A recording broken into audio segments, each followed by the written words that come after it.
రుణమాఫీ ప్రక్రియ ఇంకా పూర్తి కాలేదు.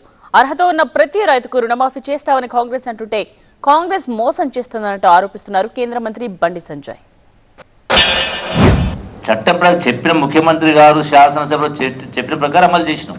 కాబట్టి ఇప్పటికైనా ఈ తప్పుడు ప్రచారాలు మానుకునే కాదు. 100% అర్హత ఉన్న పదే చెప్పింది. ముఖ్యమంత్రి గారు చెప్పిండ్రు, ఫైనాన్స్ మినిస్టర్ గారు చెప్పిండ్రు, ఉత్తమ్ కుమార్ గారు చెప్పిండ్రు.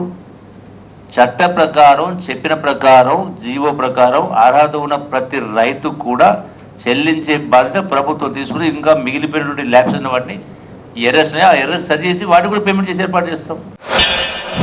మీ నాయకురాలు పేరు చెప్పి కూడా మీరు రైతుల మోసం చేసిర్రు అంటే కాంగ్రెస్ పార్టీ అంటేనే మోసం అనేది రైతుల లోపల నాటకపోయింది.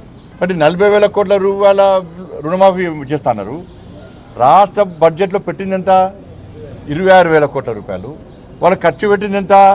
17,000 కోట్ల రూపాయలు. అర్థం లేదు. ఇక్కడ కూడా సంబంధం లేని విషయాలను పెట్టుకుంటూ ప్రజల్లో కూడా కన్ఫ్యూజన్ క్రియేట్ చేస్తున్నారు. అయోమయాన్ని గురి చేసి వాళ్ళ తప్పించుకునే ప్రయత్నం చేస్తున్నారు.